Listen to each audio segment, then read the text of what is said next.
उपमुख्यमंत्री अजित पवार यांच्या निधनामुळे मोठे नुकसान झाले असून आमचे आधारस्तंभ हरपले आहे, अशी प्रतिक्रिया माजी पालकमंत्री गुलाबराव देवकर यांनी दिली.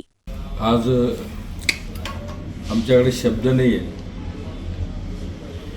दादांच्या संदर्भामध्ये या बाबतीत बोलावं लागेल. विश्वास बसत नाही आहे.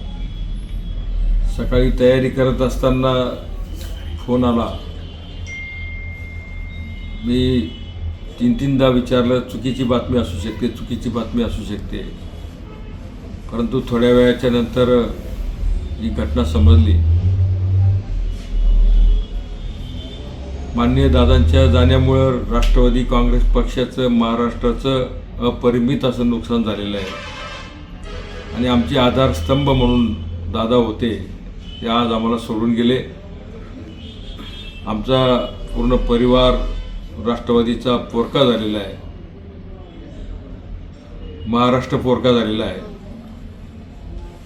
एक वेळ महाराष्ट्राचे मुख्यमंत्री झाले पाहिजे होते अशी तमाम नागरिकांची राज्यातल्या त्या संदर्भातली इच्छा होती. आणि त्या पद्धतीनं दादा सातत्यानं काम करत होते. सकाळी 6 पासून कामाला लागणारा नेता रात्री उशिरापर्यंत काम करणे, दिलेला शब्द 100% पाळणे, गोर गरीब लहान मोठा कोणत्याही समाजाच्या घटकाला सातत्यानं न्याय देण्याची भूमिका दादांनी केली. आणि अशा कर्तृत्ववान नेत्यावरती ही वेळ यावी, हे राज्याचं आणि आमच्या सर्व परिवाराचं, राष्ट्रवादी पक्षाचं मोठं नुकसान झालेलं आहे. या संदर्भात शब्द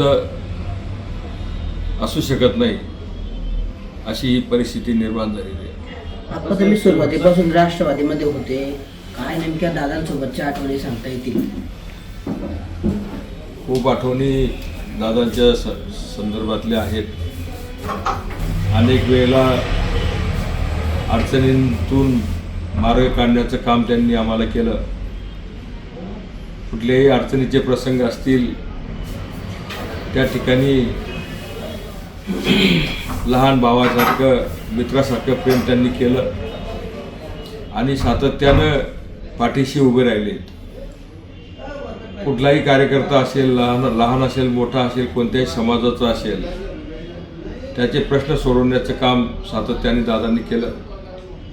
मी त्यांच्यासोबत मंत्री असताना पण काम केलं. परंतु जे काही प्रेम त्यांनी दिलेलं होतं, असं प्रेम देणारा नेता राज्यामध्ये होऊ शकत नाही, अशा पद्धतीचं व्यक्तिमत्व दादांचं होतं. शेवटचं कधी बोलणं झालं होतं नेमकं दादांशी? काही फोन वगैरे झाला? परवाच माझा 20 तारखेला वाढदिवस होता. त्या दिवशी दादांनी मला त्यांच्या अतिशय व्यस्त शेड्यूलमधून मला फोन केलेला आणि मला वाढदिवसाच्या शुभेच्छा दिलेल्या होत्या. त्याच शुभेच्छा शेवटच्या ठरल्या आहेत. मित्रांनो, खूप मोठा आघात आम्हाला झालेला आहे. आपण निघालेत का आप्पासाहेब आता बारामतीकडे? मी आता बारामतीकडे जाण्यासाठी निघतो आहे आणि अशा ह्या प्रसंगासाठी जावं लागेल. कदापि भविष्यामध्ये असा विचार केलेला नव्हता, स्वप्नात विचार केलेला नव्हता. काळाने खूप मोठा घाला घातलेला आहे, खूप मोठं संकट निर्माण केलेलं आहे.